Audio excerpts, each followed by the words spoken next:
meus amigos, meus irmãos, tudo bem com vocês? Que a graça de nosso Senhor Jesus Cristo, o amor de Deus o Pai e a comunhão do Espírito Santo sejam com todos vocês.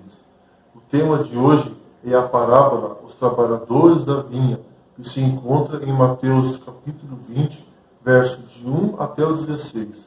E nosso estudo está baseado no livro Parábola de Jesus, capítulo 28, o maior de todos os males, da Casa Publicadora Brasileira. Mas, antes de continuar, gostaria de pedir sua ajuda.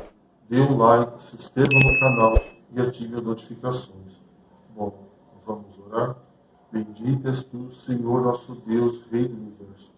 Queremos pedir a unção do Teu Espírito Santo sobre cada um que está assistindo este vídeo e as bênçãos para o estudo de hoje. Em nome de Jesus, é o que pedimos.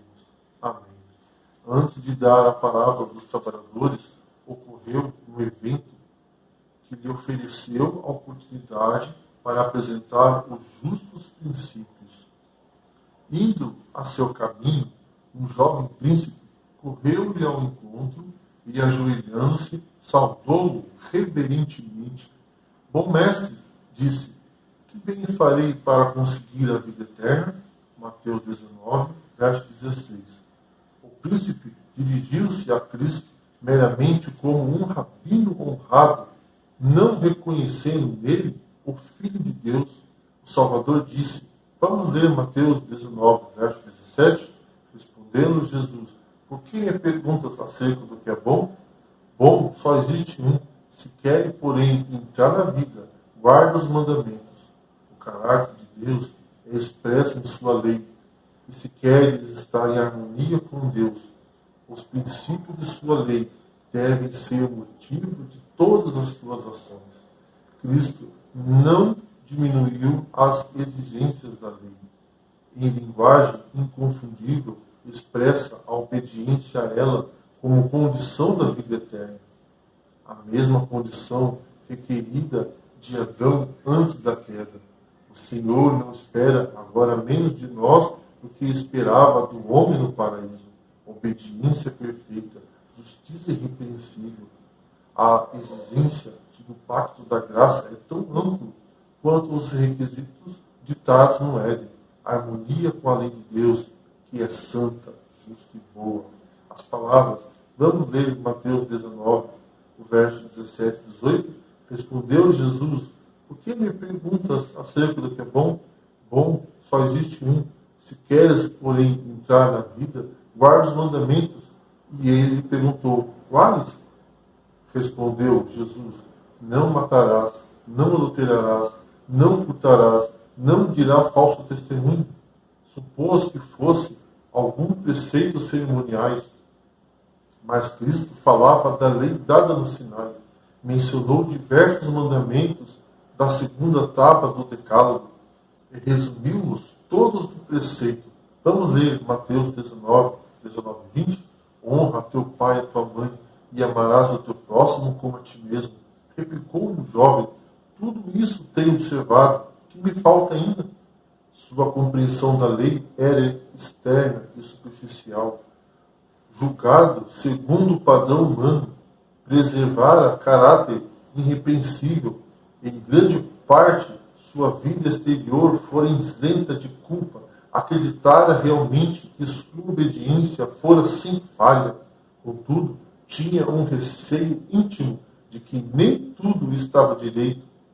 Entre seu coração e Deus, isso originou a pergunta, que me falta ainda? Vamos ler Mateus 19, versículo 21 e 22. Disse-lhe Jesus, se queres ser perfeito, vai, vende os teus bens, dá aos pobres e terás um tesouro no céu. Depois vem e segue. Tendo, porém, o jovem ouvido essas palavras, retirou-se triste, por ser dono de muitas propriedades. O amante de si mesmo é transgressor da lei. Isto quis Jesus revelar ao jovem e submeteu-o a uma prova de modo tal que manifestaria o egoísmo de seu coração. Mostrou-se a nódoa do caráter. O jovem não desejou mais esclarecimento. Cria na alma um mito. O mundo é o seu Deus. professava ter guardado os mandamentos, porém estava destituído do princípio que é o próprio espírito e vida de todos eles. Não possuía verdade, amor a Deus e ao homem. Esta falta era a carência de tudo quanto qualificaria para entrar no reino do céu. Em seu amor ao próprio eu e ao ganho terrestre, estava em desarmonia com os princípios do céu. Quando este jovem príncipe foi ter com Jesus, sua sinceridade e fervor conquistaram o coração do Salvador.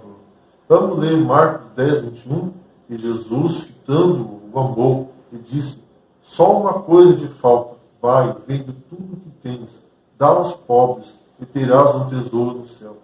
Então vem e segue-me. Nele viu alguém que poderia trabalhar como um pregador de justiça. Teria recebido este jovem talentoso e nobre tão prontamente como a receber os pobres pecadores que o seguiam. Se devotasse sua aptidão à obra de salvar almas, poderia tornar-se obreiro diligente e bem-sucedido para Cristo. Precisava, porém, aceitar primeiramente as condições do discipulado. Precisava entregar-se a Deus sem reserva ao convite do Salvador. João, Pedro, Mateus e seus companheiros, deixando tudo, levantaram-se e o seguiram. Lucas 5, 28. Era requerida a mesma consagração do jovem príncipe. E nisto Cristo não pediu maior sacrifício do que ele próprio fizera. Vamos ler 2 Coríntios 8, 9. Vos conheceis a graça de nosso Senhor Jesus Cristo, que sendo rico se fez pobre por amor de vós, para que pela sua pobreza vós tornasseis ricos. O jovem tinha somente que seguir onde Cristo o procedera. Cristo contemplou o rapaz e anelou o seu coração. Desejava enviá-lo como mensageiro de bênção aos homens, e em vez daquilo que fora convidado a renunciar, Cristo lhe ofereceu o privilégio de sua companhia. Segue-me, disse. Mateus 19, versículo 21. Esse privilégio foi considerado uma alegria por Pedro, Tiago e João. O próprio jovem olhava a Cristo com admiração. Seu coração foi atraído ao Salvador. Não estava, porém, pronto para aceitar seu princípio de abnegação. Preferiu suas riquezas a Cristo. Desejava a vida eterna, mas não queria receber na alma aquele amor desinteressado que somente é vida, e com o coração triste saiu da presença de Cristo. Quando o jovem se retirou, Jesus disse aos discípulos, vamos ler Marcos 10, 23, então Jesus, olhando ao redor, disse aos seus discípulos, quão dificilmente entrarão no reino de Deus os que têm riqueza. Essas palavras surpreenderam os discípulos. Haviam sido ensinados a considerar os ricos favorecidos do céu. Poder e riqueza mundana, eles mesmos esperavam receber no reino do Messias. Se os ricos não entrassem no reino, que esperança poderia haver para os demais homens? Jesus, tornando a falar, disse-lhe, vamos ler Marcos 10, versículo 24 até o 26. Os discípulos estranharam essas palavras, mas Jesus insistiu em dizer-lhes, filhos, quão difícil é para os que confiam nas riquezas entrar no reino de Deus. É mais difícil passar um camelo pelo fundo de uma agulha do que entrar um rico no reino de Deus. Eles ficaram sobremodo maravilhados, dizendo entre si, então quem pode ser salvo? Agora reconheceram que também eles estavam incluídos na solene advertência. À luz das palavras do Salvador, seu oculto anelo pelo poder e pelas riquezas foi revelado. Com mau procedimento, quanto a si mesmo exclamaram, quem poderá, pois, salvar-se? Marcos 10, 26. Jesus, porém, olhando para eles, disse, vamos ler Marcos 10, 27? Jesus, porém, fitando neles o olhar, disse, para os homens é impossível, contudo não para Deus, porque para Deus tudo é possível. Um rico como tal não pode entrar no céu. Sua riqueza não lhe outorga direito à herança dos santos na luz. Somente pela graça imerecida de Cristo pode alguém ter entrado na cidade de Deus? Para o homem, isto é impossível, porque o coração se apega às posses terrestres. A alma presa ao serviço de Mamon está surda ao clamor da necessidade humana. Para Deus, todas as coisas são possíveis, porém, contemplando o imaculado amor de Cristo, o coração egoísta se enternecerá e será subjugado, como o fariseu Saulo. O rico será induzido a dizer. Vamos ler Filipenses capítulo 3, versos 7 e 8. Mas o que para mim era lucro, isto considerei perda por causa de Cristo. Sim, deveras considero tudo como perda por causa da sublimidade do conhecimento de Cristo Jesus, meu Senhor, por amor do qual perdi todas as coisas e as considero como refúgio para ganhar a Cristo. Então, nada estimarão o seu. Jubilarão por considerarem-se mordomos da múltipla graça de Deus, e por sua causa, servos de todos os homens. Pedro foi o primeiro a reanimar-se da íntima convicção operada pelas palavras do Salvador. Pensou com satisfação no que ele e seus irmãos renunciaram por Cristo. Vamos ler Mateus 19, versículo 27. Então lhe falou Pedro, eis que nós tudo deixamos e te seguimos, que será, pois, de nós? Lembrando-se da promessa condicional ao jovem príncipe, terás um tesouro no céu. Mateus 19, 21. Perguntou o que eles e seus companheiros receberiam como recompensa por seu sacrifício? A resposta do Salvador comoveu o coração daqueles pescadores galileus. Cristo mencionou honra que ultrapassava seus mais altos sonhos. Vamos ler Mateus 19, 28 até o 30. Jesus respondeu, em verdade vos digo que vós, os que me seguiste, quando na regeneração o Filho do Homem se assentar no trono de sua glória, também vós assentareis em 12 tronos para julgar as 12 tribos de Israel. E todo aquele que tiver deixado casa, ou irmãos, ou irmãs, ou pai, ou mãe, ou mulher, ou filhos, ou campos, por causa do meu nome, receberá muitas vezes mais e herdará a vida eterna. Porém, muitos primeiros serão os últimos, e os últimos serão os primeiros. Mas a pergunta de Pedro, que receberemos? Mateus 19, 27, revelou um espírito que, não corrigido, incapacitaria os discípulos para serem mensageiros de Cristo, porque era espírito de mercenário.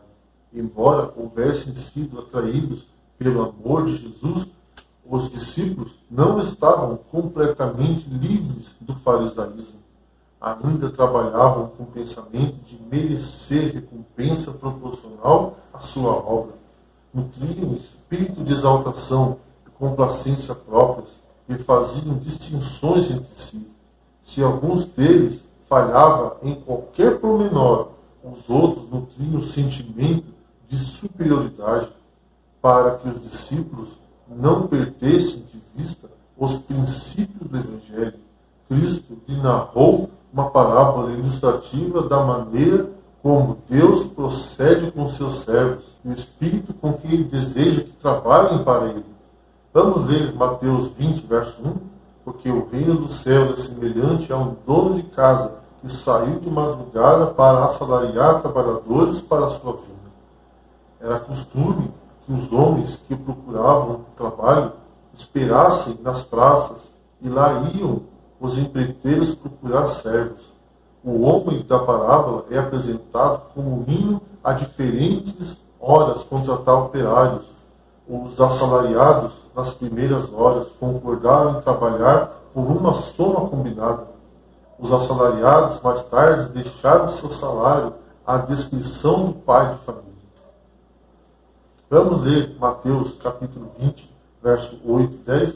Ao cair a tarde, disse o senhor da vinha ao seu administrador: chama os trabalhadores, paga-lhes o salário, começando pelos últimos, indo até os primeiros.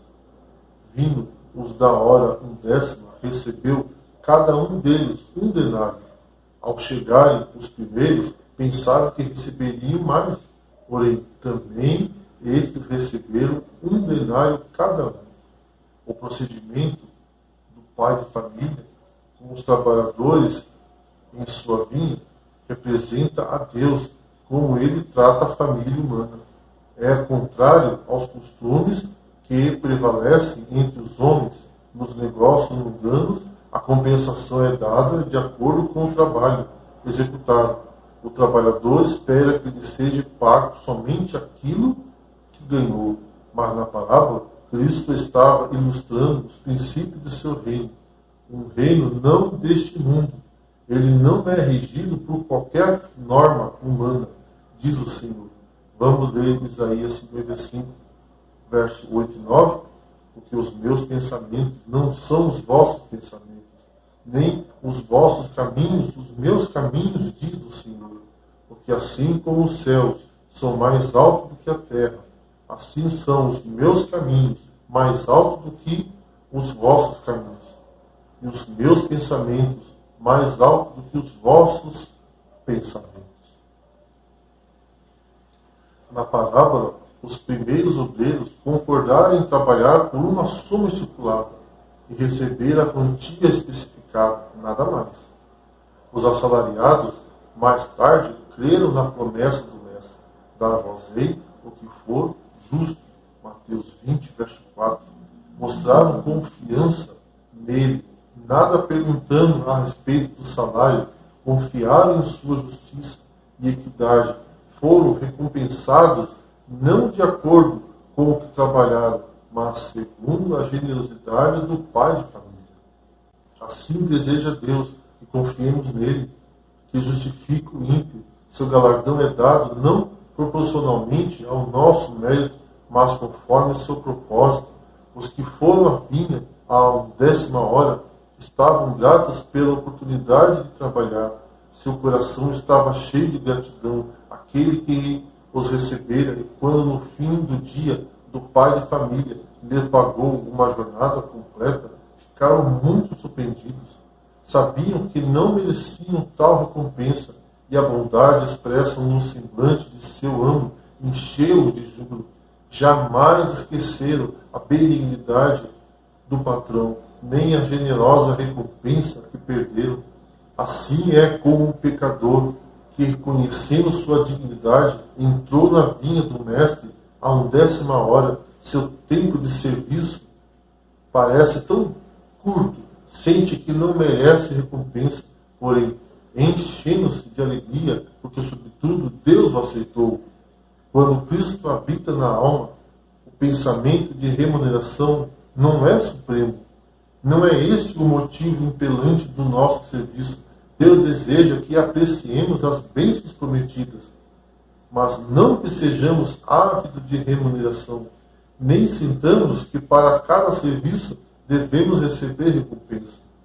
Essa parábola não desculpa os que ouvem o primeiro chamado para o trabalho, mas negligenciam entrar na vinha do Senhor. Quando o pai de família foi à praça à 10ª hora e encontrou homens desocupados, disse: vamos ler Mateus 20, versos 6 e 7, e saindo por volta da hora 10ª, encontrou outros que estavam desocupados, e perguntou-lhes: por que estivestes aqui desocupados o dia todo? Responderam ele: porque ninguém nos contratou. Então lhe disse ele: ide também vós para a vinha.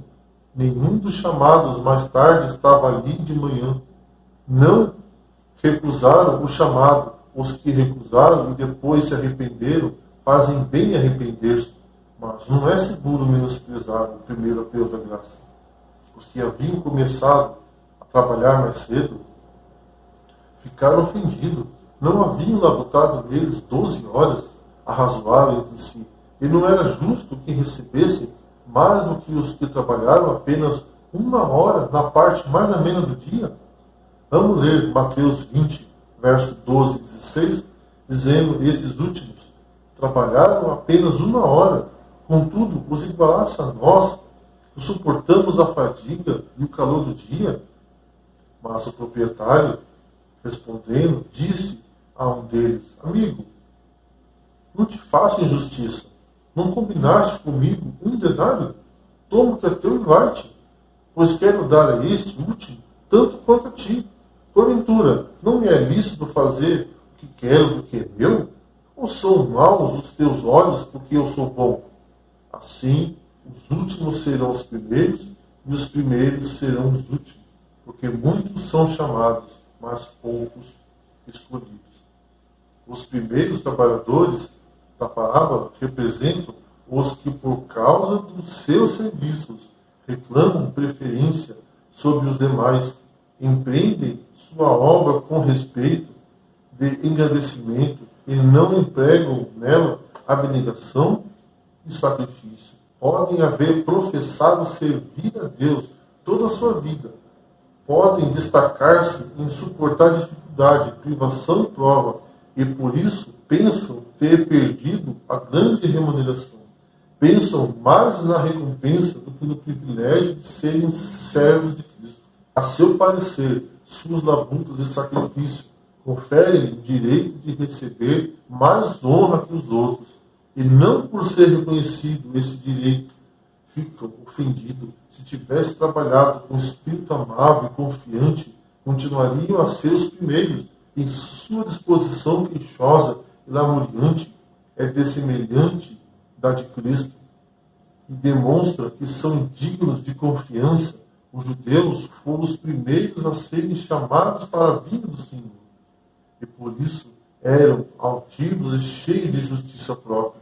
Cuidavam que seus longos anos de trabalho os titulavam para receber o galardão maior que os outros. Nada lhe foi mais exasperante do que uma insinuação de que os gentios deveriam ser admitidos aos mesmos privilégios que eles nas coisas de Deus. Cristo advertiu os discípulos que primeiro foram chamados a segui-lo, a que não acariciassem o mesmo mal. Viu que o espírito de justiça própria seria a causa da debilidade e maldição da igreja. Os homens pensariam que poderiam fazer alguma coisa para obter um lugar no reino dos céus. Imaginariam que quando tivesse feito certos progressos, o Senhor viria para auxiliá-los. Assim haveria abundância do próprio eu e pouco de Jesus. Muitos que houvessem progredido um pouco se jactariam e considerariam superiores aos outros. Seriam ávidos de lisonja, invejosos, se não fossem tidos por mais importantes. Cristo procurou proteger seus discípulos contra esse perigo. Não é cabível o vangloriar-nos de algum mérito. Vamos ler Jeremias 9, versículo 23 e 24.